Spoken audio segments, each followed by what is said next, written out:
Budget പ്രഖ്യാപനത്തിൽ ഒതുങ്ങി വീഴുമലയിലെ സ്വാമി ദുരൈഅയ്യർ ഡാമിലെ mineral water plant നടന്നത് വ്യവസായ വകുപ്പിന്റെയും തദ്ദേശ സ്വയംഭരണ വകുപ്പിന്റെയും സാധ്യതാ പഠനം മാത്രം. ആലത്തൂർ വീഴുമലയിലെ സ്വാമി ദുരൈഅയ്യർ ഡാമിലെ തടയണയിലെ വെള്ളം ഉപയോഗിച്ച് വിഭാവനം ചെയ്ത മിനറൽ വാട്ടർ പ്ലാന്റ് സ്ഥാപിക്കാനുള്ള പദ്ധതി ബജറ്റ് പ്രഖ്യാപനത്തിൽ ഒതുങ്ങി. കഴിഞ്ഞ വർഷത്തെ ബജറ്റിൽ മിനറൽ വാട്ടർ പ്ലാന്റ് സ്ഥാപിക്കാൻ 1 കോടി രൂപയാണ് പ്രഖ്യാപിച്ചത്. വ്യവസായ വകുപ്പിന്റെയും തദ്ദേശ സ്വയംഭരണ വകുപ്പിന്റെയും സാധ്യതാ പഠനം മാത്രമാണ് ഇതുവരെ നടത്തിയത്. എന്നാൽ കുടിവെള്ള പദ്ധതിക്ക് തന്നെ ജലം ലഭിക്കാത്ത സ്ഥലത്തുനിന്ന് എങ്ങനെ ജലം ലഭിക്കുമെന്ന് അന്നുതന്നെ ആശങ്കയുണ്ടായിരുന്നു. അന്നത്തെ MP PK ബിജുവിന്റെ പ്രാദേശിക വികസന ഫണ്ടിൽ നിന്ന് 1.8 കോടി രൂപ ചിലവിൽ ആലത്തൂർ ഗ്രാമപഞ്ചായത്തിലെ 19 ഉന്നതികളിലേക്ക് കുടിവെള്ളം എത്തിക്കാനായിരുന്നു പദ്ധതി. എന്നാൽ കുടിവെള്ള പദ്ധതിക്കായി കിണർ കുഴിക്കാൻ പാറ പൊട്ടിച്ചപ്പോൾ തടയണയ്ക്കുണ്ടായ വിള്ളലടയ്ക്കാനുള്ള ശ്രമം ഇതുവരെ വിജയിച്ചിട്ടില്ല. വെള്ളം സംഭരിച്ചു നിർത്താനാകാതെ പദ്ധതി ഉപേക്ഷിച്ചു. 2 ഉന്നതികളിൽ മാത്രമാണ് കുടിവെള്ള പദ്ധതി നടപ്പിലാക്കിയത്.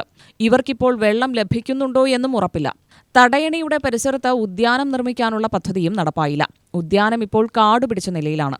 തുടക്കത്തിൽ കൃഷിക്കും പിന്നീട് കുടിവെള്ളത്തിനും ഉപയോഗിച്ച ശേഷം വെറുതെ ഇട്ടിരിക്കുന്ന ഡാമിൽ വ്യവസായ വകുപ്പിന് കീഴിൽ കുടുംബശ്രീയുടെ ചുമതലയിൽ വനിതകൾക്ക് തൊഴിൽ ലഭ്യമാക്കുന്ന പദ്ധതിയാണ് ആസൂത്രണം ചെയ്തത്.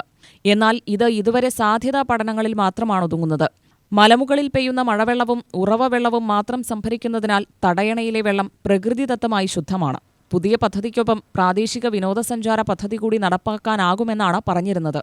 ബജറ്റിൽ പ്രഖ്യാപിച്ച പദ്ധതിയിൽ തടയണ ബലപ്പെടുത്തൽ, ജലശുദ്ധീകരണ പ്ലാന്റ്, ബോട്ടിലിംഗ് പ്ലാന്റ് എന്നിവ ഉൾപ്പെടും. പ്രകൃതിരമണീയമായ വീഴുമലയിൽ ഭൂവുടമകളായിരുന്ന പെരുങ്കുളം PR ദാസ് അയ്യരുടെ കുടുംബത്തിലെ മുൻമുറക്കാരനായ സ്വാമി ദുരൈ 100 വർഷം മുൻപ് കാർഷിക ആവശ്യത്തിനായി നിർമ്മിച്ചതാണ് തടയണ. 15 വർഷം മുൻപ് തടയണ ഉൾപ്പെടെ 4 ഏക്കർ സ്ഥലം കുടുംബാംഗങ്ങൾ സൗജന്യമായി ആലത്തൂർ ഗ്രാമപഞ്ചായത്തിന് കൈമാറി. കാട്ടുകല്ലുകൊണ്ട് കെട്ടിയ തടയണ സിമന്റ് പൂശി ബലപ്പെടുത്തുകയും സ്വാമി അയ്യർ തടയണയെന്ന് നാമകരണം നടത്തുകയും ചെയ്തു. രാമായണ കഥയുമായി ബന്ധപ്പെട്ട ഐതിഹ്യവും നടരാജഗുരുവിന്റെ നാരായണ ഗുരുകുലം സ്ഥിതി ചെയ്യുന്നതും സഞ്ചാരികളെ ആകർഷിക്കുന്ന പ്രകൃതി ഭംഗിയും വീഴുമലയുടെ പ്രത്യേകതയാണ്.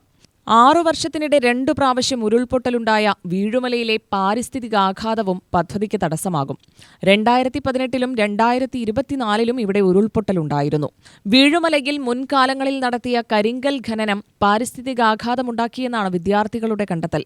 വനാതിർത്തിയിലെ തോട്ടം വൽക്കരണം മൂലം മണ്ണ്, പുല്ല്, സസ്യങ്ങൾ എന്നിവയുടെ സ്വാഭാവികത നഷ്ടമായി.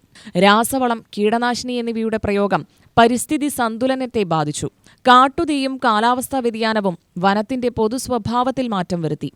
വീഴുമലയുടെ പൊതുവായ സ്വാഭാവിക ഘടന നശിപ്പിക്കപ്പെട്ടത് ഉരുൾപൊട്ടലിന് കാരണമായെന്നാണ് ആലത്തൂർ ASMM ഹയർ സെക്കൻഡറി സ്കൂളിലെ +2 വിദ്യാർത്ഥികളായ ഗായത്രിയും മാളവികയും നടത്തിയ പഠനത്തിലെ കണ്ടെത്തൽ. 2018-നു മുൻപ് ഉരുൾപൊട്ടലുണ്ടായിട്ടില്ലെന്നും ഈ വർഷം 6 ഇടത്ത് ഉരുൾപൊട്ടിയെന്നും പ്രദേശവാസികൾ പറഞ്ഞതായി പഠന റിപ്പോർട്ടിലുണ്ട്. UTV news, Palakkad.